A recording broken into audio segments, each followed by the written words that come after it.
Hello friends, welcome to Crescent class again.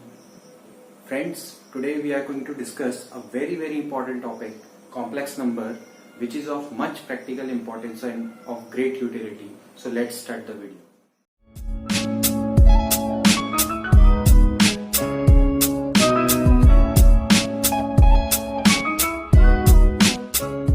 Before discussing a complex number, I think we should need to discuss a few things.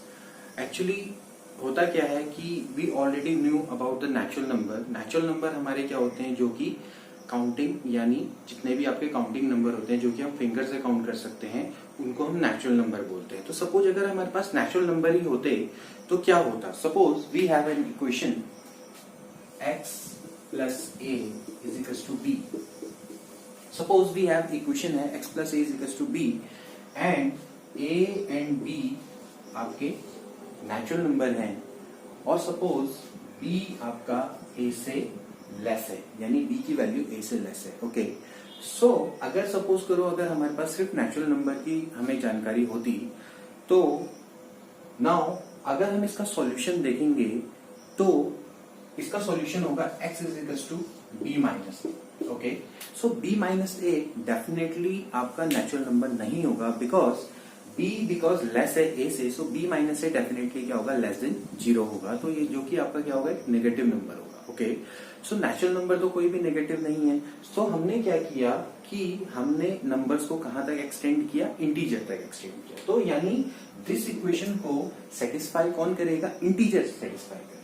Okay, so that's why जब हमारे पास सिर्फ natural number थे तो हमने उसको extend करके integers की हमें आवश्यकता पड़ी। इसी तरह से अगर सपोज करो क्या इंटीजर्स हमारे लिए इनफ है, अगर सपोज करो we have another equation ax is equal to b and let suppose a does not equal to 0, a की वैल्यू 0 के बराबर नहीं है and a comma b again are the element of natural number. So again the solution of equation will be b upon a. So every integer is not going to satisfy this equation.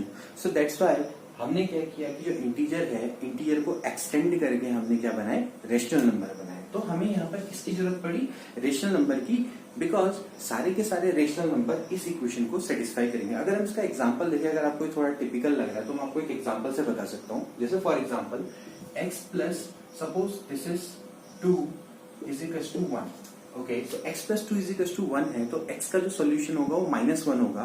So because 2 and 1 are natural number but the solution of this equation is not going to be a natural number, it will be an integer. So integer is going to satisfy this equation. So हमने natural number को क्या किया, extend किया, वो क्या बन गए, extend करके वो क्या, हमें किसकी जरूरत पड़ी, इंटीजर की जरूरत पड़ी। सिमिलरली इन दिस केस अगर सपोज करो इफ a बराबर 2 है एंड b बराबर 1 है, इन दिस केस a बराबर 2 एंड b बराबर 1 है तो x इज इक्वल टू आपका क्या होगा, 1/2 होगा, which is again not integer. So integers भी क्या है, सफिशिएंट नहीं है when we come across such kind of equation ax is equals to b. So every integer is not going to satisfy this equation. Similarly अगर हम देखें तो rational number को अगर हम देखें, क्या रेशनल नंबर भी इनफ है। अगर हम रेशनल नंबर को भी हम आगे देखें, जैसे हमारे पास सपोज करो x square is equal to 2 है। ओके, ये x square minus 2 is equal to 0 है। सो अगेन इसका जो सॉल्यूशन होगा x बराबर आपका क्या होगा, √2 होगा। Okay, so √2 is not a rational number. So again when we come across such kind of equation x square is equals to 2, so no rational number is going to satisfy this equation. So that's why rational number को भी आगे क्या किया गया, extend किया गया, जो कि क्या बने, इरेशनल नंबर बने। तो इरेशनल और रेशनल को मिला के क्या बनता है, real number. So when we come across x square is equals to 2 या x square is equals to 7 या x square minus 5 is equals to 0, these kind of equation is going to be satisfied by real number. So हमारे पास यहाँ पर किसकी जरूरत थी, real number, rational और irrational सबकी जरूरत पड़ी। ओके, सो नाउ अब यहाँ पर हमारे लिए सबसे इम्पोर्टेंट क्या है, हमारे लिए सबसे इम्पोर्टेंट है कि क्या रियल नंबर इनफ है, क्या रियल नंबर हमारे पास जितनी भी टाइप की इक्वेशंस आती हैं क्या वो सबका सॉल्यूशन देते हैं। जैसे सपोज करो वी हैव अनदर इक्वेशन, मैं यहाँ पर लिख देता हूँ, let's suppose we have another equation x square plus 1 बराबर 0। Okay, now x square plus 1 is equal to 0, it simply means that कि इस इक्वेशन को वही सेटिस्फाई करेगा, यानी इस इक्वेशन को वही सेटिस्फाई करेगा जिसका स्क्वायर नेगेटिव होगा। ओके, तो अब ऐसा कोई रियल नंबर है जिसका स्क्वायर नेगेटिव हो, क्योंकि आपको पता है कि रियल नंबर का जो जब हम स्क्वायर करते हैं तो एक पॉजिटिव नंबर बन जाता है। तो कभी भी एक रियल नंबर का अगर हम स्क्वायर करेंगे तो कभी नेगेटिव नहीं हो सकता। तो इस टाइप की जब इक्वेशन हमारे सामने आती हैं तो ऐसी इक्वेशनों को सॉल्व करने के लिए हमें कॉम्प्लेक्स नंबर की आवश्यकता पड़ती है। तो यहाँ पर से हमारा जो टॉपिक है वो स्टार्ट होता है। बच्चों, हमने डिस्कस किया कि इस टाइप की equation x square plus 1 is equal to 0, x square plus 4 is equal to 0, इस टाइप की इक्वेशनों को सॉल्व करने के लिए हमें कॉम्प्लेक्स नंबर की आवश्यकता है, बिकॉज रियल नंबर इसका सॉल्यूशन नहीं देते हैं। ओके, तो यहाँ पर येलर एक जो कि पहले मैथमेटिशियन थे जिन्होंने डिस्कवर किया x square is equal to x is equal to, तो यहां पर येलर जो कि फर्स्ट मैथमेटिशियन थे, इन्होंने डिस्कवर किया स्क्वायर रूट ऑफ -1। ओके, जिसको इन्होंने शो किया आई से, जिसको हम बोलते हैं आयोटा। ओके, इसको बोला गया आयोटा। तो आयोटा को जब इन्होंने डिस्कवर किया तो यहीं से हमारा कॉम्प्लेक्स नंबर का बेस स्टार्ट हो गया। तो आयोटा के बारे में हम डिस्कस करें तो iota is nothing but square root of -1। तो अगर हम इसको दिखाएं तो आई बराबर होता है √(-1), तो I square will become -1। Okay, तो पहले हम एक काम करते हैं, थोड़ा सा आयोटा के बारे में पढ़ लेते हैं, तो देन वी विल हम अपने जो टॉपिक है उस पर सीधे जंप मारेंगे। ओके, तो I square is equal to -1 है। तो अब हम सबसे पहले पढ़ते हैं इंटीग्रल पावर ऑफ आई। तो इंटीग्रल पावर ऑफ आई के बारे में हम डिस्कस कर लेते हैं। जैसे फॉर एग्जांपल हमें पता है कि भाई आई की पावर 1 बराबर क्या होगा, आई होगा। ओके, इसी तरह से I square it will become -1। We know that भाई आई बराबर क्या होता है, √(-1) होता है, तो आई स्क्वायर क्या होगा, -1। सिमिलरली आई क्यूब, तो I cube is equal to हो जाएगा, we can write I square into I. तो आई स्क्वायर एक्चुअली क्या है, -1 है, तो it will become -1। Okay, similarly I की पावर 4, तो आई की पावर 4 को अगर हम डिस्कस करें तो it will can be written as I square into I square. Now I square is -1, तो -1 into -1 it will become 1। Okay, so यानी यहाँ से हमारे पास बहुत इंपॉर्टेंट टॉपिक या बहुत इंपॉर्टेंट हम कह सकते हैं कि रिजल्ट निकल के आया कि आई की पावर 4 एक्चुअली क्या होता है, 1 होता है। ओके, तो यहां से हम आई की इंटीग्रल पावर, किसी भी इंटीग्रल पावर को हम फाइंड आउट कर सकते हैं। कैसे, जैसे फॉर एग्जांपल मुझे निकालना आई की पावर 135। ओके, तो मुझे क्या करना पड़ेगा, 135 को किससे डिवाइड करना पड़ेगा, 4 से डिवाइड करना पड़ेगा, और जो भी रिमाइंडर आएगा वो क्या होगी, एक्चुअली आई की पावर होगी। तो अगर आप इसको डिवाइड करें तो 135 को अगर आप 4 से डिवाइड करें तो ये होता है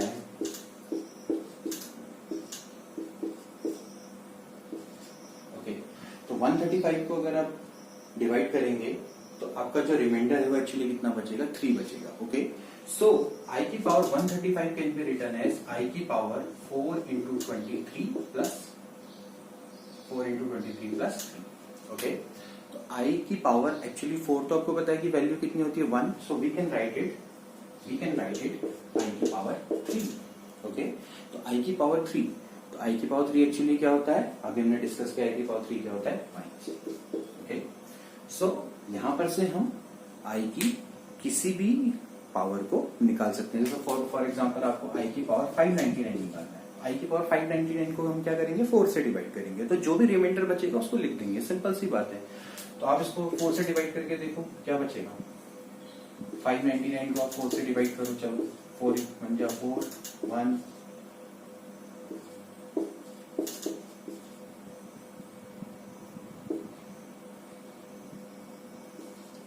ओके, सो नाउ अगेन यहाँ पर जो रिमाइंडर बच रहा है वो कितना बच रहा है, 3 बच रहा है। ठीक है, सो 4 को अगर आप 599 को 4 से अगर आप डिवाइड करोगे तो आपका जो रिमाइंडर ऑफ 3 बचेगा, तो हम यहाँ पर रिमाइंडर को लिख लेते, तो it can be written as i की पावर 3, आई की पावर 3 क्या होता है आपका माइनस आई। ओके, चलिए हम क्या कर सकते हैं, आई की इंटीग्रल पावर नेगेटिव में भी ले सकते हैं। फॉर एग्जाम्पल जैसे मुझे निकालना है आई की पावर -1, तो आई की पावर -1 एक्चुअली क्या होगा, आई की पावर -1 क्या होगा 1/i। तो 1/i इज नथिंग बट, आप देखो अगर मैं इसको i से ऊपर नीचे मल्टीप्लाई करूं तो it will become i/i²। Okay, it will become i/i²। तो i² की जो वैल्यू होती है वो कितनी होती है -1, तो यानी क्या बन जाएगा -i। तो यहाँ पर से बहुत इंपॉर्टेंट रिजल्ट आया कि 1/i can be written as -i। Okay, similarly i की पावर -2 है, तो it will become 1/i², so that is -1। तो i की पावर -2 क्या होता है, -1 होता है। इसी तरह से i की पावर -3 है, i की power -3 can be written as 1/i³।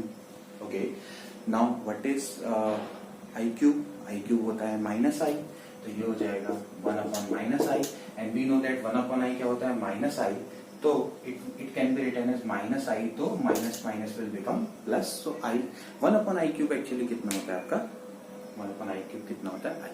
Similarly i की पावर -4 है, i की पावर -4 है, तो यानी क्या हो जाएगा 1/i⁴ दैट इज 1। तो i की पावर सिमिलरली हम i की पावर -236 299 -299 हम इसको क्या कर सकते हैं, फाइंड आउट कर सकते हैं, बिकॉज वी नो दैट यहाँ पर भी क्या है कि ये क्या है 4 के मल्टीपल में जाती है। तो 4 का i की पावर 4 एक्चुअली कितना होता है 1। So this is the integral power of i। पर हमने देखा कि भाई जितने भी नेगेटिव नंबर है अगर हम उसका स्क्वायर रूट करें, जैसे for example square root of -2 या स्क्वायर रूट ऑफ -3, तो जितने भी अगर हम बात करें, अगर हम square root of negative number निकालेंगे तो वो एक्चुअली क्या होते हैं, आपके इमेजिनरी नंबर होते हैं। ओके, तो जैसे अगर आपका ये है स्क्वायर रूट ऑफ -2, तो इसको हम कैसे लिख सकते हैं, इसको हम ऐसे लिख सकते हैं -1 into. Okay, now we know that square root of -1 actually क्या होता है, i होता है, तो we can write it i। Okay, similarly square root of -3 can be written as -1 into √3, so it will become i√3। Okay, तो बहुत simple है। Okay, so now from here यहां से एक बहुत इंपॉर्टेंट रिजल्ट निकल के आता है जिसको हम डिस्कस करते हैं।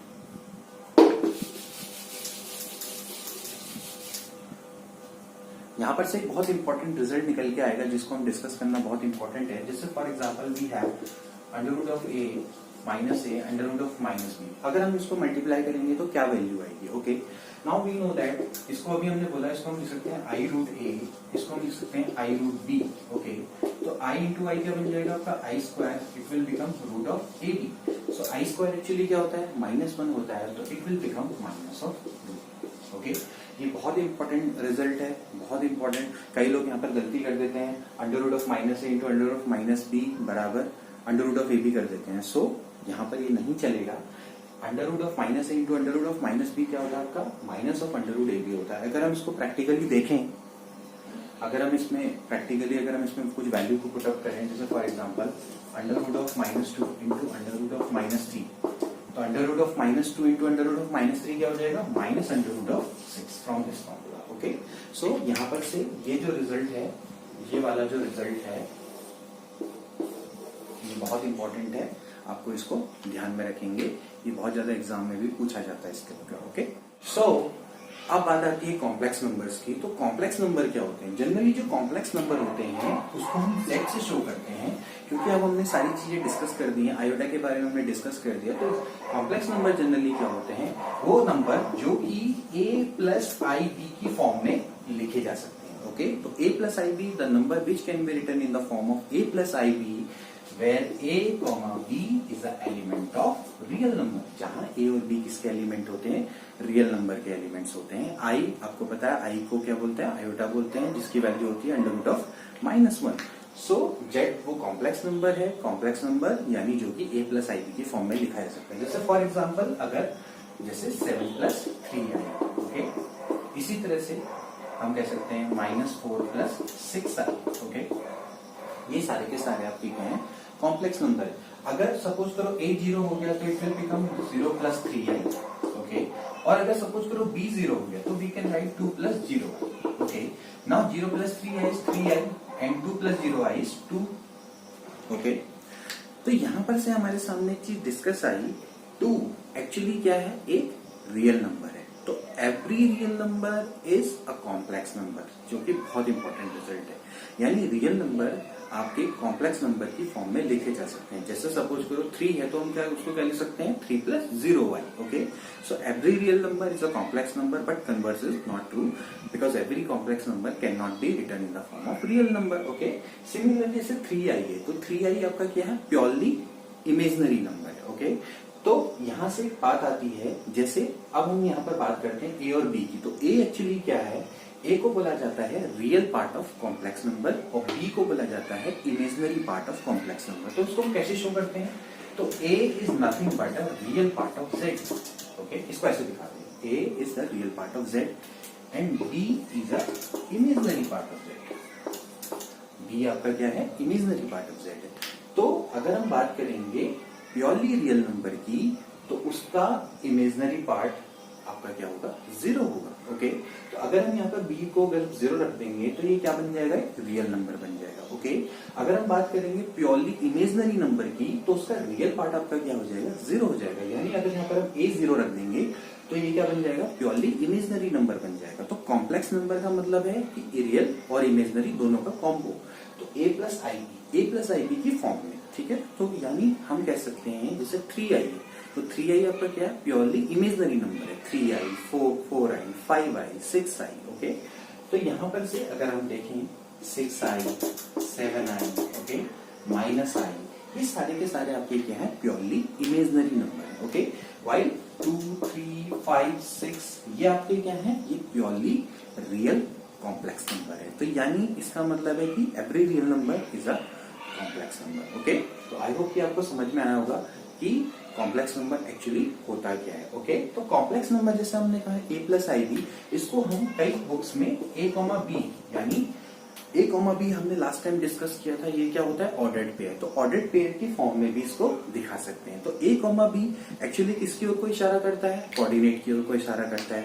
तो अगर मैं a, b को अगर मैं x एक्सिस और y एक्सिस में अगर शो करूंगा, तो यहां पर मैं किसी भी कॉम्प्लेक्स नंबर को एक इमेजनरी एक्सिस में, यानी आई मीन टू से किसी भी कॉम्प्लेक्स नंबर को हम कोऑर्डिनेट एक्सिस में शो कर सकते हैं। तो जहां पर जिस कोऑर्डिनेट एक्सिस में या कार्टेशियन कोऑर्डिनेट सिस्टम में किसी भी कॉम्प्लेक्स नंबर को शो किया जाता है, तो उसको हम आर्गन प्लेन बोलते हैं। ओके, तो यानी ये एक ऐसा प्लेन है जहां पर हम किसी भी कॉम्प्लेक्स नंबर को शो कर सकते हैं। कैसे, कॉम्प्लेक्स नंबर को हम ऑर्डर्ड पेयर की फॉर्म में लिखेंगे और ऑर्डर्ड पेयर एक्चुअली क्या होते हैं, कोऑर्डिनेट्स होते हैं। ओके, तो यहां पर आपको ये चीजें क्लियर हो गई होंगी। तो यानी अगर एक कॉम्प्लेक्स नंबर रियल नंबर की तरह भी क्या होता है, एक सेट होता है। ओके, तो यहाँ पर अगर हम इस चीज को हम डिस्कस करें,